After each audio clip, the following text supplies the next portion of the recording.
They told me to smile while my sister signed the papers. I did. And that's when I decided they'd never see me cry again. I'm Evelyn Chase, 32, an event designer from Charleston.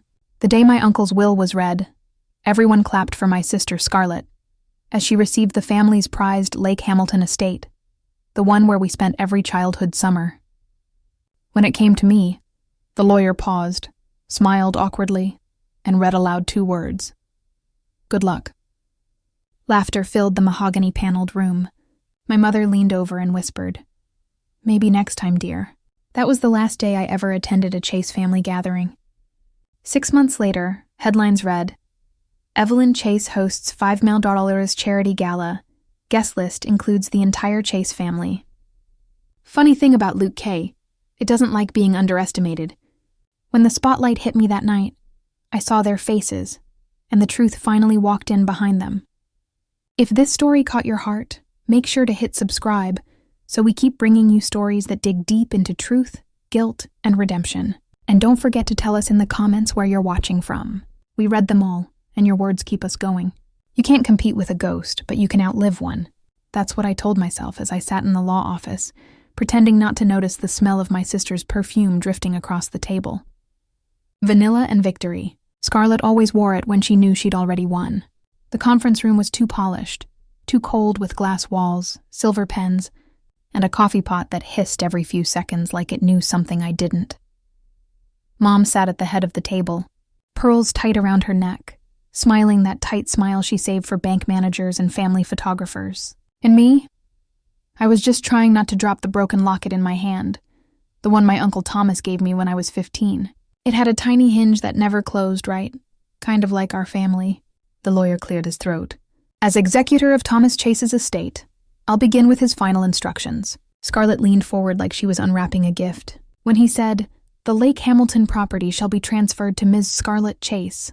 Her eyes glittered like Christmas morning. Then came my turn. The lawyer looked down, adjusted his glasses, and said, To Evelyn Chase, Uncle Thomas leaves, good luck. That was it. 2 words, no pause, no explanation. Just a polite nod and the sound of Scarlett's laughter echoing against the glass.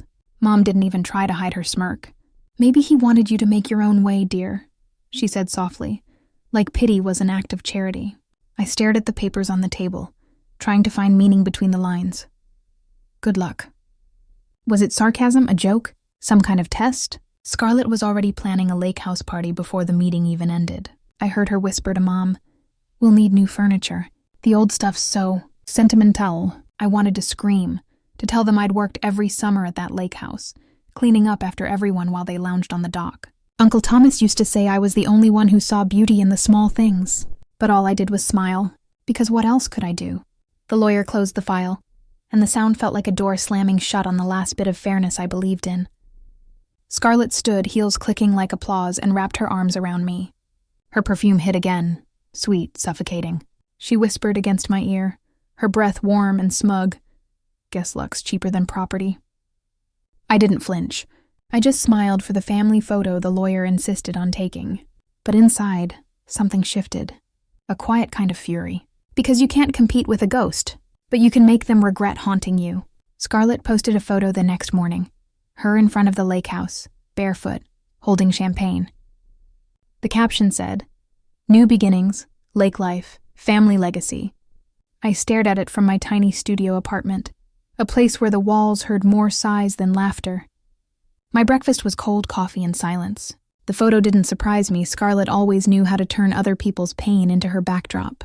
But something about the sunlight in that image, it looked too familiar. The white porch rail, the chipped blue shutters, places I had painted with Uncle Thomas one summer when he said, Beauty doesn't come from new paint. Evie.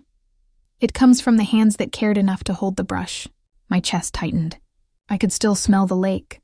That mix of pine, sunscreen, and engine oil from his old boat. I could still hear his voice telling me that design wasn't about money or show. It was about meaning. Now Scarlett was popping champagne in the same spot where he once taught me how to sand wood and keep promises. I closed the app before the tears could fall. I told myself to get up, to do something, anything. But my body felt like stone. After a while, I reached under the coffee table and pulled out an old sketchbook, the one I hadn't touched since the funeral. Its leather cover was scratched. Its pages smelled faintly of cedar and thyme. Inside were designs I had made for charity events that never happened. Hand-drawn floral arches, candlelight arrangements, band and cue layouts. Each one was a dream that somehow got smaller as the years went by. I flipped through them slowly, tracing the pencil lines like they were cracks in my own story. Halfway through, I stopped. A folded page bulged slightly near the back. At first, I thought it was a misplaced note or an old receipt, but when I pulled it free, I realized it was something else, an envelope, thick and aged, taped into the inside. He knew, my uncle knew. My hands shook as I tore open the envelope, the paper so dry it nearly crumbled. Inside was a single folded sheet, my name at the top, written in his uneven cursive. The ink had faded, but the words hit like a heartbeat returning after silence. Evie, if you're reading this, I'm gone. And that means the rest of them are circling what they think I left behind. Let them have the house. What I left for you isn't something they can see. I swallowed hard. The air felt heavier with every line. You once told me design was about control, but it's really about trust. Real inheritance isn't given.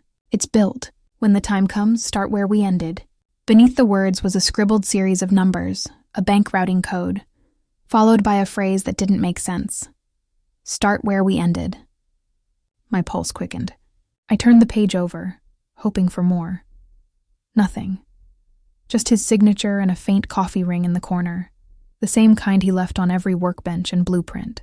I sat there for a long moment staring at the code. Start where we ended. What did that mean?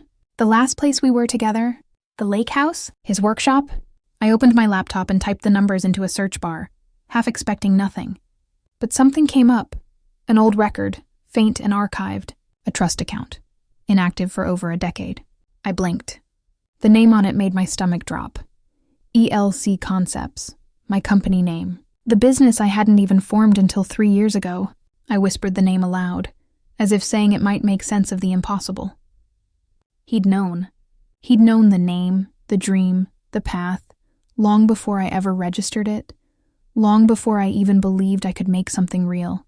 The screen glowed in the dim light of my apartment, reflecting in the cracked glass of my coffee table. For a second, I thought I saw him there. His smile, that patient look he always had when I figured something out. A chill ran down my arms. If the account was real, the good luck wasn't an insult. It was a map.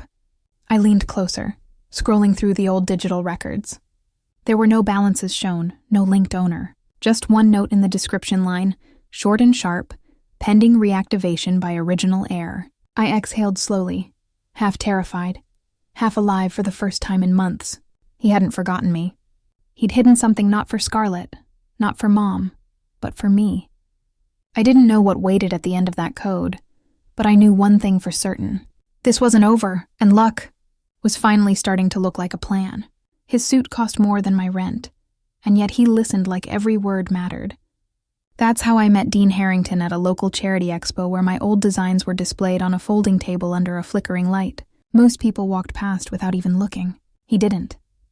He stopped, studied one of my sketches, and said, "You drew this?" I nodded, trying not to sound nervous. "Yeah, it's just something I used to do with my uncle. He taught me design." Dean smiled slightly. Thomas Chase, I knew him. The words froze me.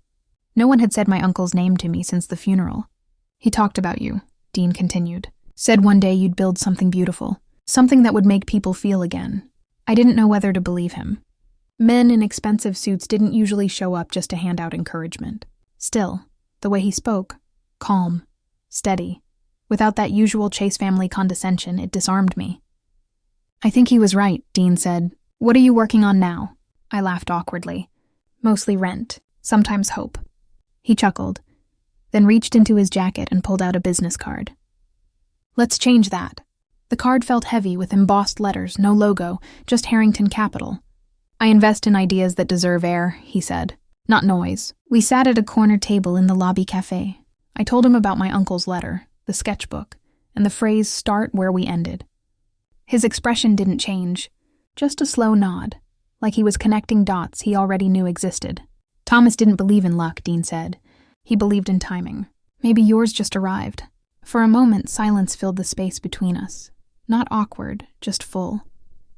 I realized he wasn't pitying me. He was listening. Then he leaned forward. "Evelyn, If you had the resources, what would you build? I stared at my coffee. A firm that designs experiences, not just events. Things that remind people what connection feels like. Beauty with meaning, he smiled. That's what he said you'd say. My breath caught. He told you that? Over dinner in Charleston, Dean replied. He said you were the only one who saw the world the way he did. Detail first, ego last. I didn't know whether to cry or laugh. Suspicion twisted with something light, hope, maybe. Dean slid a small folder across the table. Consider this a beginning. I'll fund your firm. You run it. No strings, just results. I blinked. You don't even know if I'll succeed. He stood, straightened his jacket, and said, I already do. As he walked away, I opened the folder. Inside was a draft partnership agreement and a note in his handwriting. Start in Charleston. At the bottom, a single question waited for my answer. Would you host your first major gala in Charleston, say? Something big enough the whole town can't ignore? My hands shook as I signed a contract worth more than the lake house. The paper felt heavier than it should have, like it carried every ounce of doubt I'd ever swallowed. ELC Concepts, my company, my name, my chance to turn everything they laughed at into something that mattered. Dean's signature was already there, neat and decisive. Mine looked nervous beside it, ink slightly smeared from my trembling fingers. But when the pen lifted, it was done. I wasn't Evelyn, the forgotten sister, anymore. I was Evelyn Chase, founder and creative director. We celebrated with black coffee and a handshake. No champagne. Dean said champagne was for endings, not beginnings. That night, I opened my laptop and typed the words, ELC Concepts Launch. The first event. A charity gala for underfunded art schools. Uncle Thomas's old passion. He used to say art was the only inheritance that grew with you. I worked 16-hour days, designing mood boards, calling vendors, sketching layouts on the backs of receipts. My studio turned into a storm of color samples, candles, and fabric swatches. Ambition kept me awake. Anxiety kept me sharp. One afternoon, as sunlight spilled across my desk, I hit post on my first official announcement. ELC Concepts proudly presents the Harmony Gala supporting young artists across Charleston. Within minutes, the likes trickled in. Old friends, former clients, and then there it was, Scarlett Chase. Her comment sat alone, polished like a dagger. Cute project. Maybe luck's finally working for you. I stared at it for a long time before deleting it from my mind. Not the post, the reaction. She didn't deserve a reply. Instead, I focused on the designs. I picked a palette inspired by the lake house. Deep blues, soft golds, and the reflection of moonlight on still water. Every detail whispered something of my uncle, something of redemption. Dean stopped by every few days. He never micromanaged, just observed quietly, always with that half smile that said he knew more than he let on. You're not just building an event, he said once. You're rewriting a legacy. By the end of the month, the gala had an avenue, the historic Charleston Waterfront Hall, and a sponsor list that made my head spin. It was no longer a small local affair. It was the event of the season. When Dean sent over the PR guest list, I opened the document, expecting journalists, donors, and business leaders. But halfway down the page, my heart stuttered. Margot Chase, Scarlett Chase, Jameson Chase, all of them. My entire family, listed as VIP confirmed. I scrolled down, confused, until I noticed the last page. Attached was an old email chain between Dean and a name I hadn't seen since the funeral. Thomas Chase, sent 2 years before he died. The subject line read, "When she's ready, make sure they're watching." My hands went cold. My uncle had planned this. Every step, every clue, every face on that list, his doing. The gala wasn't just my debut. It was his final lesson. It started with an RSVP, Margot Chase +1. I read it 3 times before it sank in. My mother, coming to my gala. Her name was printed neatly among the list of confirmed VIPs. Scarlett's followed right beneath, naturally. No +1 needed. She never shared a spotlight. I leaned back in my chair, staring at the ceiling of my studio. The air smelled like glue and exhaustion, the scent of ambition burning too long. My phone buzzed with new vendor emails, but all I could see was that name, Margot Chase. I could already hear her voice. You're brave, dear, hosting something this ambitious, especially after everything. The kind of compliment that cuts twice. I told myself it didn't matter, that this was business, not therapy, that the point of the gala was art, not revenge. But deep down, I knew, the moment they walked in, it would stop being about the event. It would be about me, about proving I wasn't the mistake in the family photo. The next week was a blur of fabric fittings, lighting tests, and sleepless nights. Every candle, every table centerpiece, every ribbon was measured to perfection. If they were going to watch, they'd see something flawless. But at night, when the city went quiet, old memories played like static in my head. Scarlett clinking her glass at the will reading. Mom sighed when I tried to show her my first event sketch. The word luck is like an insult that never fades. One night, while organizing decor pieces, I found the broken locket sitting near the edge of my desk, the one I used to fidget with at the lawyer's office. The hinge was still weak, but I'd kept it anyway.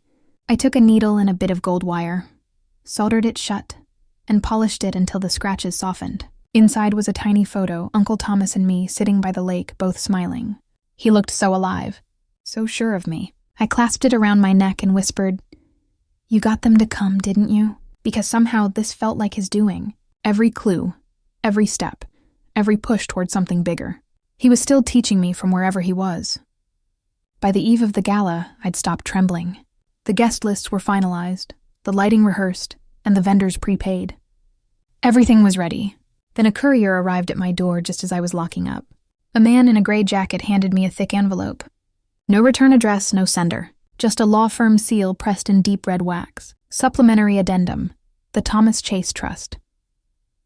I stood frozen in the doorway as the city lights blinked behind him. My heart pounded once, twice before the words registered. A supplementary addendum. He'd left more.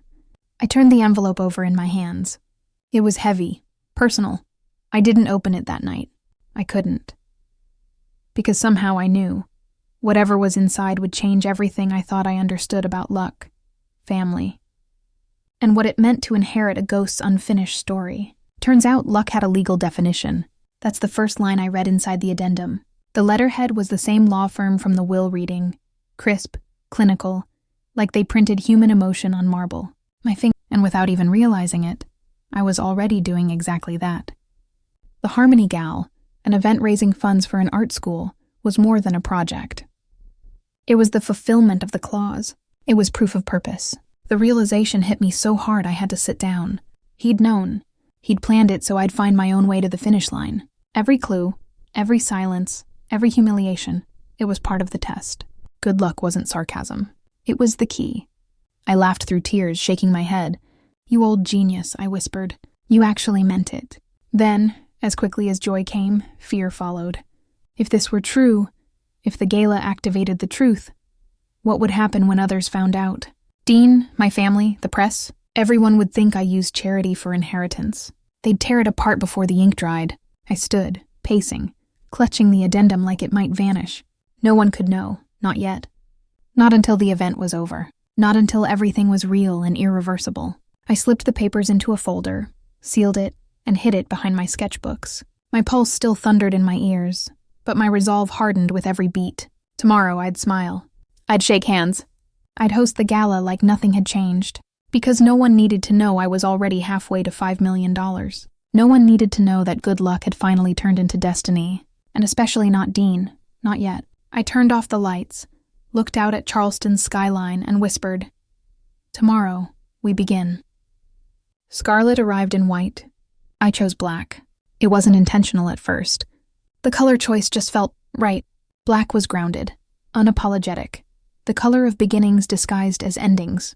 Charleston's waterfront hall shimmered beneath the golden evening light, transformed into something I could hardly believe I'd created. The chandeliers glowed softly and low. Candles danced on mirrored tables, and the ocean breeze slipped through open doors like a blessing. Every petal, every light angle, every glass detail was exactly how I'd dreamed it, a world rebuilt from ashes. The theme of the night, second chances. Guests arrived one by one, politicians, donors, artists, and business owners. Applause rippled as Dean greeted them near the entrance. I stayed near the stage, pretending not to notice the cameras, the whispers, the careful glances. Then the air changed. Heads turned. Scarlett swept in wearing a floor-length white gown, her hair pinned in deliberate perfection. Mom trailed behind her in pearls, smile sharp as a blade. They looked like a wedding party that had accidentally crashed a funeral. "Evie!" Scarlett's voice carried like perfume, sweet but choking. "Oh my God, this is adorable."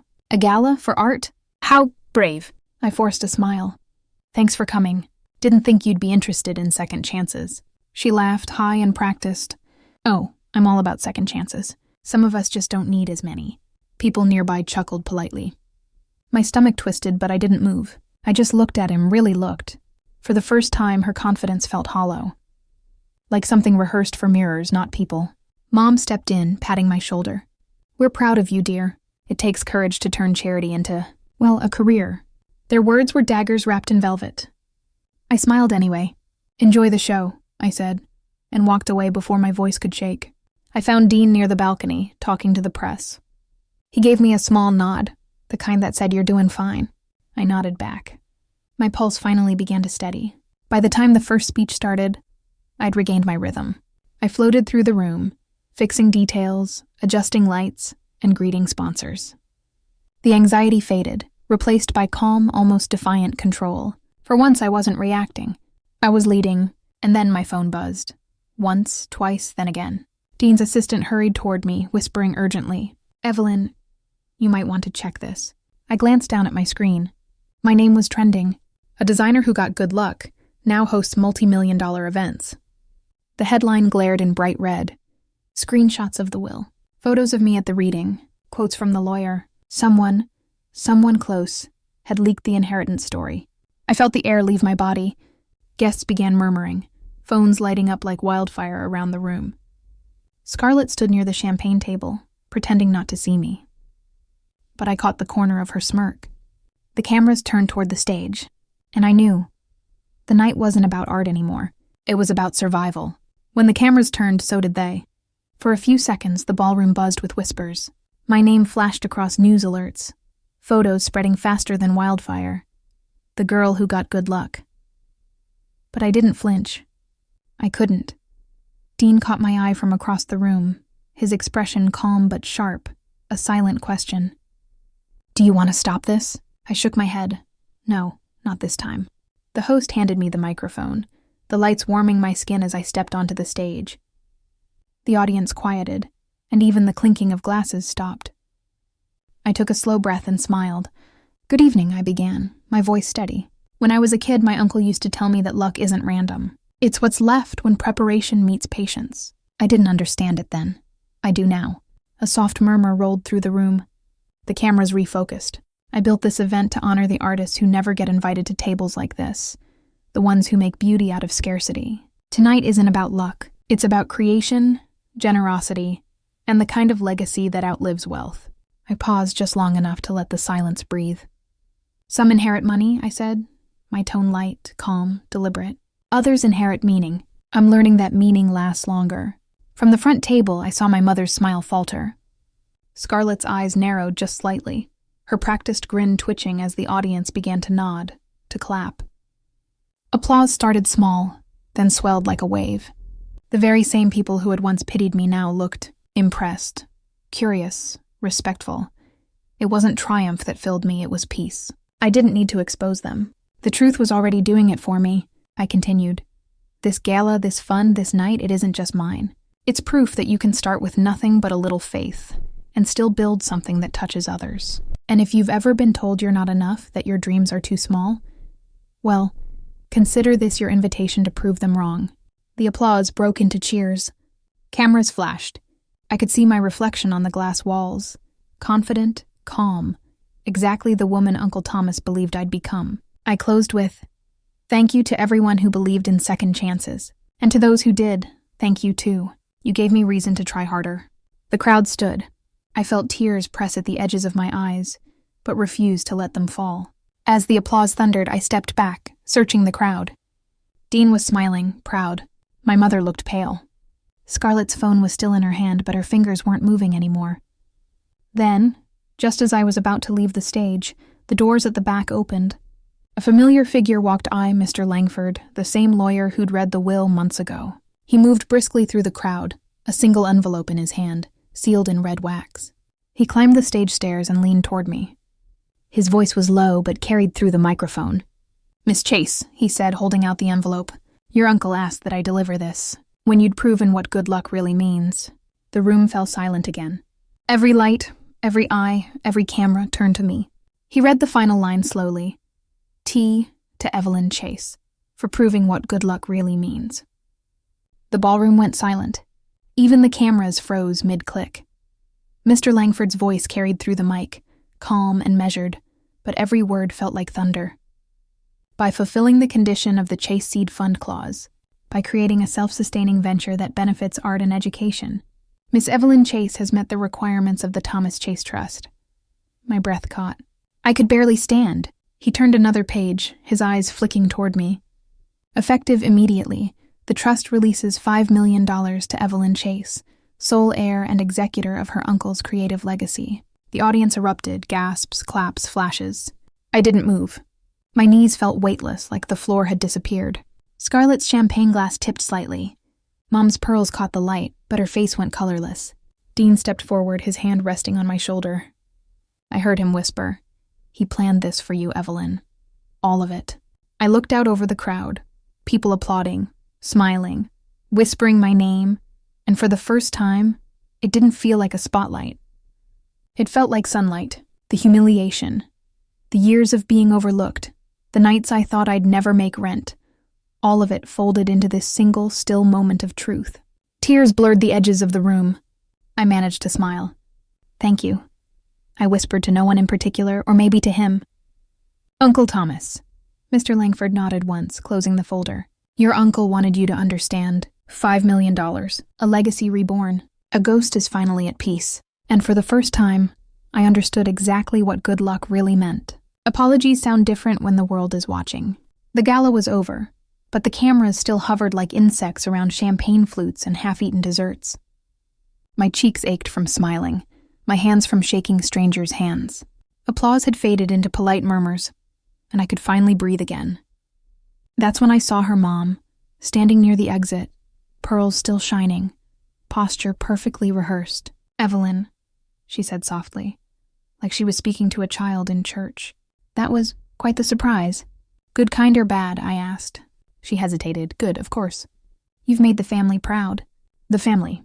The same family that had laughed when I got good luck. The same one that watched me sink while Scarlett soared. Mom extended her hand in a handshake, not a hug. "The kind you give a business partner you don't quite trust. Your uncle would have been pleased," she added. I took her hand. It was cold, careful. For the first time, I didn't need her warmth to feel strong. Across the room, Scarlett stood surrounded by reporters, her perfect smile cracking under the lights. I caught snippets of her voice as she tried to rewrite the story. "Oh, I'm thrilled for her," she said, each word strained through clenched teeth. "My sister's always been creative. This was bound to happen eventually." A reporter asked, "Do you feel surprised by the inheritance?" Scarlett's laugh came out brittle. "Surprised? No, it's just, life works in mysterious ways." Her eyes flicked toward me then. The same eyes that once rolled when I talked about dreams. The same that gleamed when I was humiliated at that will reading. Now they were glassy. Dean appeared beside me, calm as always, watching the scene with quiet satisfaction. "You handled that better than most CEOs I've met," he said. "I didn't handle it," I said. "It just unfolded." He smiled. "That's the point. You didn't need to fight for it. You earned it long before tonight. Something loosened in my chest. Not pride, not triumph, just a steady release. The kind that comes when you stop carrying what never belonged to you." I turned back toward the crowd one last time. Mom was already whispering to a board member, salvaging dignity. Scarlett's reporters had thinned out, and she stood alone, scrolling through her phone with shaking hands. That's when I saw it, an invitation slip from her clutch, fluttering to the floor. I recognized the gold-embossed edges immediately. The lake house, her legacy, the one she'd inherited so proudly. She bent down, hesitated, then tossed it into the nearest trash bin without a word. I walked past her slowly, heels echoing against the marble, the repaired locket resting warm against my heart. "Scarlett," I said quietly as I passed. She didn't look up. Outside, the night air hit me cool, clean, free. The water shimmered under the streetlights, calm and endless, just like that first summer with Uncle Thomas. For the first time, I didn't look back. The lake house wasn't mine to win or lose anymore. I had already built something better, something they couldn't take, couldn't sell, and couldn't mock. Myself. People say luck is random. I disagree. I said it out loud, sitting on the old wooden dock at Lake Hamilton, the boards creaking beneath me like they remembered every secret I'd ever whispered here. The air smelled like pine and memory. The water was still, reflecting the soft pink glow of a Charleston sunrise. It had been months since the gala. The money had cleared. The articles had faded. Life somehow had gotten quiet again. I wore the same locket around my neck, the one I'd finally repaired. It caught the light as I held it between my fingers, tracing the tiny dent near the clasp. Uncle Thomas had given it to me the summer before he died. Back then, I didn't understand why he looked at me the way he did, like he knew I'd have to fight harder for what was already mine. I opened it slowly. On one side was our photo of me, barefoot and sunburned, holding up a half-painted sign that said Chase Family Picnic. He was beside me, grinning like he'd won something more than money. On the other side, folded so small I almost missed it, was a check. Pay to the order of Evelyn L. Chase, $5,000. My throat tightened. I hadn't noticed it before. Somehow the locket had held one last secret, one final message. I laughed through tears. You really didn't trust lawyers, did you? The wind carried across the water, rippling the reflection of the sky. Soft, endless, forgiving. I thought about Scarlett and Mom, about the house that once symbolized everything I didn't have. I heard from neighbors that the lake house sits mostly empty now. The paint's peeling again. The dock is cracked. The champagne photos stopped months ago. But that's the thing about walls and roofs. They don't hold meaning.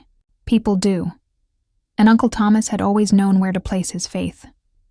I pressed the locket shut and whispered, "Thank you. Not for the money. Not for the plan. For the belief. For reminding me that luck isn't found." I turned. The sun broke fully over the trees then, lighting the surface of the lake until it looked like liquid gold. I stood, brushed off my jeans, and looked back at the house one last time. "Scarlett got the house," I said quietly.